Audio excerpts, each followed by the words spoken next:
আমরা খাচ্ছি। বৃষ্টিকে দেখে অর্ক এরকম কান্নায় ফেটে পড়বে আমি ভাবিনি। আজ কতদিন পর অর্কর মায়ের কাছে গেল, ওর মায়ের গায়ে গন্ধ পেল। ছেলেটা যে আমার এত কষ্টে ছিল আমি আগেও বুঝতে পারিনি। আর বৃষ্টিকে হসপিটাল থেকে ছাড়ার সময় ডক্টর আমাকে বারবার করে কিছু নিয়ম বলে দিয়েছে, যে নিয়মের মধ্যেই ওকে থাকতে হবে, নাহলে ওর জন্য খুব সিরিয়াস হয়ে যাবে। আর ডক্টর এই কথাটা বলেছে শরীরটা আগের মতো নেই, যে সব কিছু সহ্য করতে পারবে। তো এখানে দেখো সকালবেলা আমাকে ডক্টর ডেকেছিল হসপিটালে, তো সেই জন্য আমি গিয়েছিলাম দেখা করতে। তারপরে আমি তো কিছু কথা বলছিলাম, বাট প্রচণ্ড পরিমাণে নয়েজ হচ্ছিলো বলে আমি তোমাদের সব কিছু খুলে বলতে পারিনি। তো এখানে দেখো অনেক কিছু কাণ্ডর পর শেষমেশ বৃষ্টিকে ডিসচার্জ দিয়েছে। বাকি কথাটা তোমাদের ঘরে গিয়ে বলছি, তার আগে ওর আনন্দটা দেখো, মুখে খুশিটা যে বাড়ি যাবে। ও এতদিন বাদ ছুটি পাচ্ছে, ও কবে ধরে বলছিল বাড়ি যাবো বাড়ি যাবো, দেখো বাড়ি যাওয়ার আনন্দটা শুধু দেখো। আর বাড়িতে ওকে অর্ক কিছু বলেই আসেনি যে আজকে ওর মায়ের ছুটি হবে কিনা। ও ঘরে এইটুকু ফোন দেখছিল, শুধু এটুকুই জানে যে মা এখনও আসবে না কদিনের জন্য। আর তারপরে কিছু পেপারসে সাইন করিয়ে ওকে ডিসচার্জ করলো। আর এই কথাটা বারবার করে বলে দিল যদি বৃষ্টির কোনো সমস্যা বা প্রবলেম দেখা দেয় তাহলে ইমিডিয়েট ওকে হসপিটালে ভর্তি করতে। তবে হ্যাঁ, এটা বললেন যে এই হসপিটালে যদি না পারেন আপনি কোনো প্রাইভেট বা যে কোনো হসপিটালে আপনি ভর্তি করবেন, যেটা আপনার কাছে পিঠে হবে। আমি ভীষণ ভয়ে ভয়ে ওকে বাড়ি নিয়ে যাচ্ছি, কারণ এখন বাড়ি নিয়ে যাওয়ার মতো কন্ডিশনেও নেই। তাও ও স্যালাইন টানার পর অনেকটা সুস্থ হয়েছে। সুস্থ বলতে কি, ওর মনে হচ্ছে ও সুস্থ হয়েছে, কিন্তু আমার মনে হয়নি ও সুস্থ হয়েছে। কিন্তু কি আর করবো বলো, এবার এতদিন ধরে কান্নাকাটি করছিল, অর্কও কান্নাকাটি করছিল, নিয়ে তো হলো শেষমেশ। আরও ট্রিটমেন্ট তো থেমে থাকলে হবে না, ট্রিটমেন্ট এখন চলবে, আর হসপিটালে এমনি করে পড়ে থাকলেও হবে না। সেই কারণে আমি বললাম না বাড়ি বাড়িতে গিয়ে ওখান থেকে কিছু ডিসিশন নেওয়া হবে। দিদি ঘর যাচ্ছে মুখ চোখ ফুলে, তাই তো বৃষ্টি দি?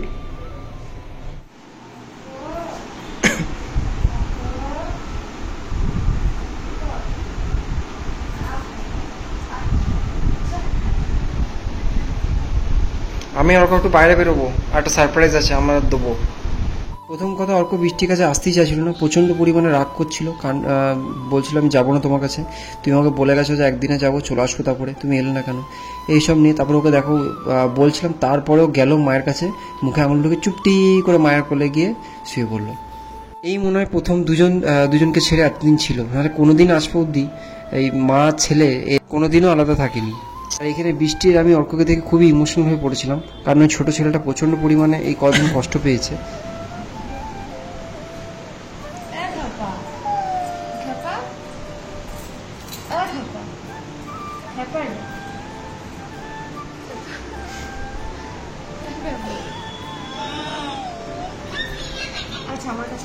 কাতি কাতি আমার কাছে আসবে। এইদিকে এইদিকে এইদিকে এইদিকে বিস্কুট দেবো, বিস্কুট দেবো, বিস্কুট দেবো। দেখো এদিকে অর্ক চোখের জল থামছিলই না, ওইদিকে ওর মা চোখের জল মুছে দিচ্ছিল, আর ওইদিকে চোখের জল পড়েই যাচ্ছে, কিছুতেই চুপ করবে না, কেঁদেই যাচ্ছে কেঁদেই যাচ্ছে। আর এতদিন অর্ক আমাকে বুঝতে দেয়নি যে মায়ের জন্য এত কষ্টে ছিল, ওর নিজের মধ্যে যে কষ্টটা নিজের মধ্যেই রেখেছিল। এইটুকু ছোটো বাচ্চা এত কিছু যে করতে পারে আমি নিজে জানা ছিল না। আর আজকে ওর মাকে পেয়ে আজকে ও কেঁদে ফেলেছে। কিছুতেই ওর কান্না থামে না, কিছুতেই ওকে চুপ করানো যায় না। আর তারপরে বৃষ্টি হসপিটালে ভর্তি হওয়ার পর থেকে অর্ক পুরোপুরি খাওয়া বন্ধ করে দিয়েছিল। ও মাকে দেখে, ও মা বলার পর থেকে তাও একটু খাওয়া শুরু করলো। দেখতে পাচ্ছ এখানে কতটা রক্ত বেরোলো, কীভাবে টিপে টাপে ঢুকিয়েছে দেখো। তো তারপরে আমি এখানে সেলাই মানে ভালো করে ওখানে ব্যান্ডেজ করে দিলাম, কারণ রক্ত বেরোচ্ছিল প্রচণ্ড। ওই জায়গাটা ব্যান্ডেজ করে রাখতে বলেছে, কারণ বৃষ্টি কোনো পরিমাণ ইনফেকশন হওয়াই যাবে না এখন। আর এখানে অর্ক ওর মায়ের হাতে রক্ত দেখে ওর মাকে আদর করছে। আর এইখানে বৃষ্টি হসপিটাল থেকে আসার পর ও গাটা একটু মুছে দিলাম, মুছিয়ে ওর ড্রেসটা চেঞ্জ করে একটু আরাম পেলো, কারণ এই 2-3 ধরে যা চলছে ওর শরীরে তোমাদের বলে বোঝাতে পারবো না। তারপর দেখো ব্যান্ডেজটা আনতে গিয়েছিলাম, ব্যান্ডেজটা এনে ওকে ভালো করে বেঁধে দিলাম, তো যাতে ওর যে জায়গাটা ব্যথা হচ্ছিলো বুঝতে পারে। কারণ এই জায়গাটা মাঝে মাঝে কী হয় জানো তো, ভুলে যাই আমরা, তখন আবার ওই হাত দিয়ে অন্য কোনো কাজ করিনি, তখন আবার পরে বুঝতে পারি। তো ভালো করে ব্যান্ডেজটা করে দিলাম যাতে রক্তটা না বেরোয়, আর যাতে ওর অসুবিধাটা না হয়। আর বৃষ্টি প্রথমবার হসপিটালে ভর্তি হচ্ছে না, ওর শরীরে 100 ইঞ্জেকশন এবং স্যালাইন গেছে, কিন্তু ওর মা বাবা ছাড়া ওকে প্যাম্পার করা কেউ লোক ছিল না। তো হসপিটাল থেকে এসে ওকে আমি ফ্রেশ করে দিচ্ছি, যেহেতু ডক্টর এখন ওকে 2 দিন চান করতে বারণ করেছে, সেই কারণে মাথায় তেল দিয়ে একটু, যেহেতু এই কদিন একদিনও তো ওর মাথায় তেল নেওয়া হয়নি, চান করা হয়নি, সেই কারণে ওকে একটু তেল দিয়ে দিচ্ছি, একটু ফ্রেশ লাগবে। গায়ে স্নান করতে বলেছে কিন্তু মাথায় স্নান করতে বারণ করেছে, সেই কারণে মাথাটা তেল দিচ্ছি। ওর মাথাটা একদম ধরে গেছে কদিন ধরে, চুলের পুরো জট ধরে গেছে। একটা মেয়ে থাকলে ওকে যে কেয়ার দিতে পারবে সেটা কি আমি দিতে পারবো? তো সেই কারণে বাড়িতে এসে যতটুকু বাচ্চাকে করে দিচ্ছি। তো ও সেটা জানে, সেই জন্য একটু বললো যে অল্প মতো করে, আর দেখো এত পরিমাণে চুল উঠছে না, তোমাদের বলে বোঝাতে পারবো না। এটা কেন জানি না, জলের জন্য না এতদিন চুলে তেল নেই সেজন্য। এইখান থেকে যবে থেকে এসেছি তবে থেকে দেখছি প্রচণ্ড পরিমাণে মাথায় চুল উঠছে। তারপরে মাথা ব্যথায় যে রিপোর্ট আছে ওগুলোরও পাবো, সবগুলো একসাথেই পাবো। তো তারপরেই দেখা যাক কোনো ডিসিশন নেবো আমরা। হ্যাঁ, রিপোর্টগুলো এলে আমরা বাইরে চলে যাবো ডাক্তার দেখাতে, ততদিন নয় আমরা এখানে ঘরে ওকে রেখে একটু খাবার দাবার কি সুস্থ করার চেষ্টা করব যতটা পাচ্ছি। শুধু ওকে ডক্টর 3টে জিনিস করতে বলেছে: খাওয়া দাওয়া, রেস্ট নিতে এবং মন খুলে থাকতে। আর তাছাড়া খাওয়ার কোনো রেস্ট্রিকশনও নেই। আর ওষুধও সেরকম কিছু দেয়নি, ওষুধও মোটামুটি যেগুলো আগে চলছিল সেগুলোই আছে। আর একটা এক্সট্রা ওষুধ দিয়েছে শুধু শুধু ওর শরীরের জন্য, মানে যাতে ভিটামিন টাইপের একটা ওষুধ। আর যা ওষুধ যাবে ওর স্যালাইনের মাধ্যমে বেশিরভাগ যাবে, কারণ ট্যাবলেটগুলো এতগুলো হেল্পফুল হবে না বা শরীরও নিতে পারবে না, যেটা স্যালাইনের মধ্যে দিয়ে যাবে। এখানে দেখো চুলটা ছাড়িয়ে দিচ্ছিলাম, গল্প করছিলাম যে কদিন হসপিটালে কী করলো যখন আমি ছিলাম না। তো ও বলছিল যে পাশে একজন আছে, ওর সঙ্গে ভালো বন্ধুত্ব হয়ে গেছিলো, বেশ টাইম কাটছিল, মাঝে মাঝে যখন চাইছিল কথা বলছিল, একটু মনটা ঠিক হচ্ছিল, এটাই আর কি। আর সবাই বলতে না বৃষ্টি দিয়ে চুলটা খুব ভালো। আর দেখো 1 মাসের চুলের অবস্থা দেখো, চুল উঠে উঠে পুরো শেষ হয়ে গেছে, কিন্তু কিছু করার নেই, শরীরটা এখন ঠিক থাকা দরকার। তাই অল্প নারকেল তেল দিয়ে ছাড়িয়ে দিচ্ছি, কারণ ও মাঝখানে এখানে সকাল সকাল খেতে দিলাম, খাচ্ছে। ভালো হয়েছে খেতে? ভালো হয়নি খেতে? একদম ভালো হয়নি। প্রথমবার করে দিল না বললাম।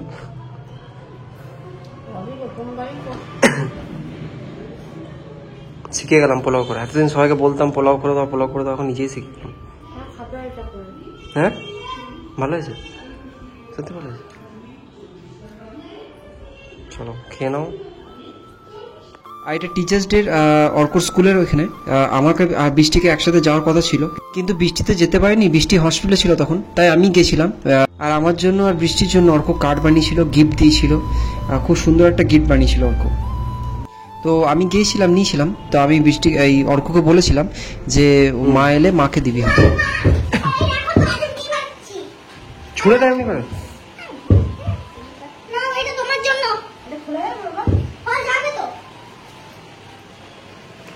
খুলে একটা কি দিয়েছে? মা খুলুক, মা খুলুক।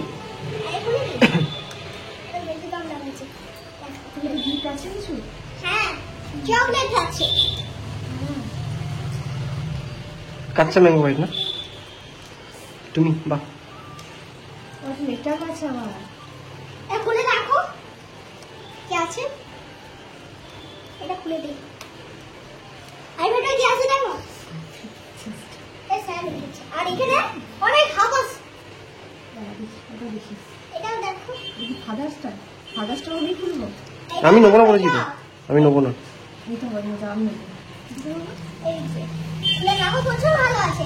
হ্যাঁ, কি সুন্দর হয়েছে। হ্যাঁ, নিমান তো এটা আমি কি সুন্দর দেখি। আমরা দেখো, এই ঘর নোংরা করবি না। আর বাবার জন্য একটা ছোট টেডি বিয়ারও আছে। এটা হ্যাপি টিচার্স লেখা। আবার আর এই যে চকলেটও আছে। তো দুটো গিফটই মাকে দিয়েছিল, এইটা সেদিনকার ভিডিও না কিন্তু। তো তারপরে দেখো আমি চলে এসেছিলাম রান্না করতে, তেল শেষ হয়ে গেছিলো, তাই তেল ঢালছিলাম। তেল ঢালতে গিয়ে যেন একটা প্রপার্ট হয়ে গেছে কি, বাইরে তেলটা ঢালতে গিয়ে বাইরেই পড়ে গেছে, আর তেল ছাড়াতেও পারছিল না, কাঁচিটা খুঁজে পাচ্ছিল না তাড়াহুড়ো করে। আর তারপরে যাই হোক, এই রাত্রেবেলায় আজকে খাবো হচ্ছে আমরা ভাত, আর খাবো হচ্ছে একটু পেঁয়াজ পোস্ত, অল্প মতো দুধ ভাত পেঁয়াজ পোস্ত, কারণ কি আজকে আর ভাল লাগছে না, প্রচন্ড পরিমাণে টায়ার্ড আজকে। আর এদিকে তেলটা শেষ হয়ে গেছে, কারণ কি বৃষ্টি একটু পেঁয়াজ পোস্ত খেতে ভালো লাগে, ওর ভালোবাসে। আমারও সত্যি কথা বলতে আমারও পেঁয়াজ পোস্ত খেতে খুবই ভালো লাগে। যা দিনকাল যাচ্ছে, বৃষ্টি সুস্থ হয়ে ফিরলে তখন আবার ঠিক মতো করে খাওয়া দাওয়া শুরু হবে।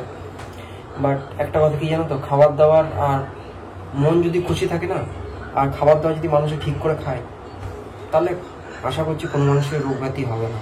কিন্তু প্রবলেমটা এখানেই গেছে যে মানুষের এখনকার দিনের মন ঠিক থাকে না। চলো খাবারটা তাড়াতাড়ি বানাই। বৃষ্টিকে হসপিটাল থেকে নিয়ে এসেছি, তারপরে তোমার সঙ্গে ভিডিও করার সময়ও পাইনি, কখনো ভিডিও করবো বলো? কারণ ওকে খাবার দিতে যাচ্ছিলাম, খাবার নিতে আসছিলাম, তারপর ডিসচার্জ করলাম, তারপরে ঘরে এলো। তো দেখো তোমাকে বৃষ্টি দিয়েছো ঘরে এসে, খাওয়া দাওয়া ঠিক করে করছে না, ফলও খাচ্ছে না ঠিক করে। ওটা কি ভিক্টরি নাকি হসপিটাল থেকে ঘরে স্যার? Victory side. এখন শরীর কেমন আছে? গয়ের স্যার কেমন আছে বলো? গয়ের স্যার আমি কতটা ভালো আছি তো এটা জেনে লাভ নেই, অল্প কতটা ভালো আছে জেনে লাভ আছে। অল্প কতটা ভালো আছো? ভালো লাগছে না মা আসছে বাড়িতে? মা আসা বাবা আসা চলে গেল বাবা, আর কিছু না। মা আসা বাবা আসা চলে গেল। তো আর সবকিছু বলে যেতে হবে। এইখানে দেখো, কিরে শরীর কেমন আছে? মুখটা বন্ধ কর। হয় আসছে, ঘুম আসছে? ঘুম আছে না। শরীরটা অনেক ঠিক লাগছে? আর হসপিটালে ভর্তি হবো না, খারাপ হলেও আর কেন ভর্তি বলছিস? হবো। কি করেছে? কারাতে বলছিস পেটে ব্যথা করছে? ব্যথা তো করবে, ডক্টর বলেছে ব্যথা এখন করবে। আর জ্বর এসছে তো? জ্বর আসছে, এটা হলো আজ দুদিন ধরে জ্বর আসছে, শরীর ভালো লাগছে না, মানে ভালো লাগছে, ভালো লাগছে না বলবো না, আবার ভরে দিয়ে আসবো হসপিটালে। চ আবার ভর্তি করে দিয়ে আসি। না না, আমি খুব ভালো আছি, হ্যাঁ ঘরেই বিন্দাস আছি, একদম ফুরফুরে আছি, তাই না? আর হসপিটাল যাব না বাবারে। আর যদি হসপিটালে ভর্তি করতে হয় তাহলে মিশন হসপিটাল। আমি আমি শিলিগুড়িতে আর ভর্তি হবো না, আমাকে দুর্গাপুর নিয়ে চলো। দেখো দেখো দেখো তার মশা খুব মশা। দেখো আবার বন্ধ কর। কি বানিয়েছো তুমি? হসপিটালে মরার মতো পড়েছিলাম, এই এই যে ইন্টারভিউ দেখো, দেখো। পাচ্ছিলাম না, আমার শরীরটা ভালো হচ্ছিল না। আমার শরীর ঠিক আছে একটু? এমনি শরীর ঠিক হয়েছে কিন্তু খাওয়া দাওয়া ঠিক করে করছে না, একদম খাচ্ছে না। এই দেখো আমার খাবো। হাউসে দেখাচ্ছি।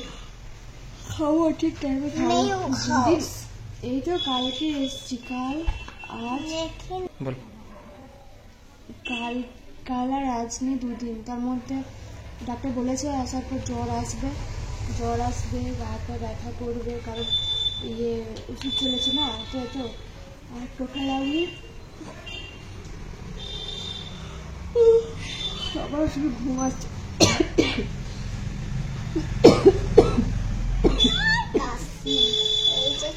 কেটে গেল কাশিগুলো।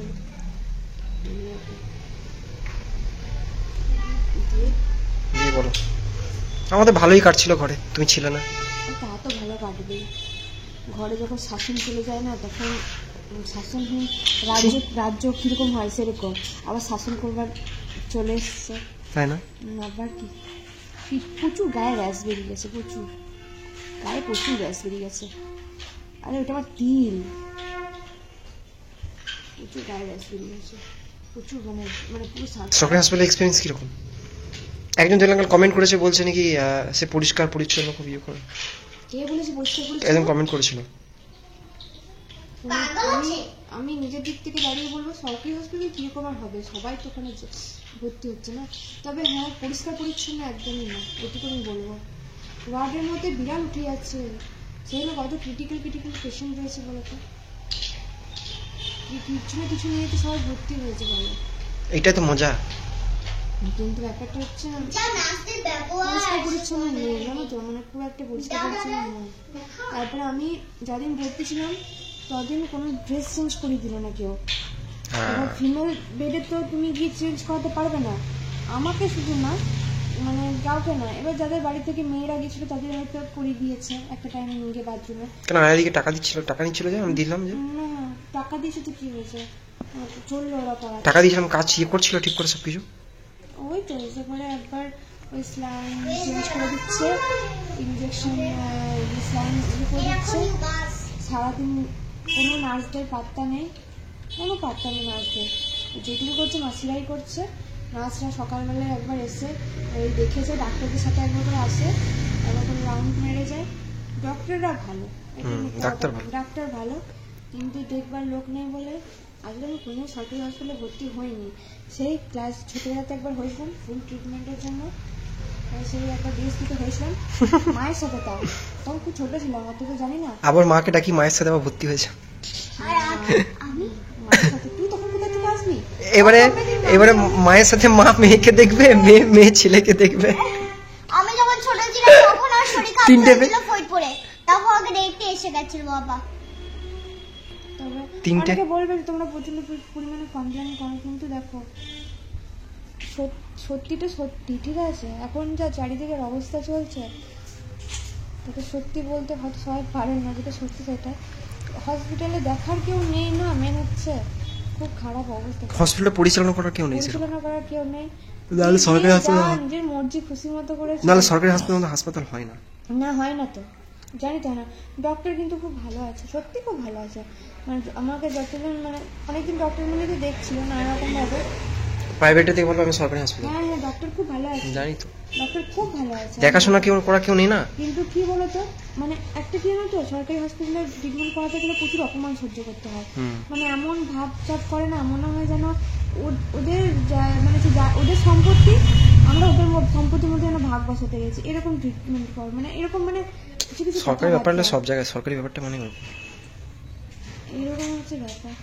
যাই হোক, ঘুরে ফিরে আবার যদি কোনো সেই ওই জায়গায় ভর্তি হতে যায়, তখন আবার এগুলো শোনার পর আবার যদি না ভর্তি নেই, সেই কি দরকার? মশা বসছে। এইগুলো ব্যাপার। তো যদিবার ভর্তি হবো না বাবা, সাবধানে থাকবো, মশাই ট্রেনে আবার ডেঙ্গু লাগিয়ে দিও না আবার। আর ভর্তি হওয়ার ইচ্ছা নাই। আর যদি ভর্তি হয় তাহলে আবার দুর্গাপুর চলে যাবো, আর এখানে থাকবো না। আমার এমনিতেও শিলিগুড়িতে থাকতে একদম ইচ্ছা করছে না, বাড়ি চলে যেতে ইচ্ছা করছে, এক ফোটাও ইচ্ছা করছে না।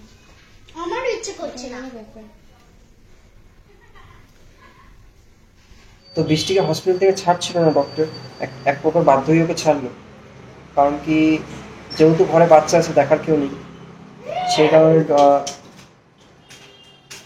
কারণে ডক্টর এখন ওকে দেখলো অনেকটা, বললো এখন অনেকটা স্টেবল আছে। এখন যেহেতু রিপোর্টস আসতে এখন 15 থেকে 16 দিন, ধরো না ওই মাসটা পুরোটা এখন টাইম লাগবে। তো সেই কারণে, আর সেই জন্য মানে সেই পজিশন দাঁড়িয়ে, যেহেতু অর্ককে দেখার কেউ নেই, কারণ ওকে আবার রিপোর্ট আসলে তখন আবার হয়তো 18-19 দিনের মতো আবার ভর্তি হতে পারে। তো সেই জন্য এখন বললো ডক্টর যে তুমি এখন চাইলে তুমি এখন যেতে পারো, যেহেতু অনেকটা এখন রিকভার আছে, ও স্টেবল আছে এখন। তবে হ্যাঁ, কোনো ভারী কাজ করা যাবে না, ইনফেকশন যাতে না ছড়িয়ে যায় সেই ধরনের কোনো কাজ করা যাবে না। মানে ওকে মেন কথা এখন টোটালি রেস্ট নিতে হবে। এখন ঘরে এসে খাবার দাবার ঠিক মতো খেতে হবে, টেনশন কম করতে হবে, একদম মানে ফ্রিভাবে থাকতে হবে ওকে। মায়ের সাথে চাই বললো একটু পারলে একটু এদিক ওদিক পারে হাঁটাচলা করবেন, একটু ভালো থাকবে, মাইন্ডটা ঠিক থাকবে আশেপাশে, এটুকু। তবে হ্যাঁ, তার থেকে বড় কথা হচ্ছে রিপোর্ট। তোমাদের বৃষ্টিদি বলছে যে রিপোর্ট ভালো আসুক খারাপ আসুক, মানে খারাপ যদি আসে তাহলে ওই সরকারি হসপিটালে ভর্তি হবো না। তো এখন দেখা যাক, এখন রিপোর্ট আসতে টাইম তো লাগবে। এখন এত চিন্তা করে, এত নেগেটিভ চিন্তা করে ভেবে লাভ নেই, সবসময় পজিটিভ দিকে চিন্তা করে এগোনো যাক, তারপরে দেখা যাবে যা হওয়ার হবে।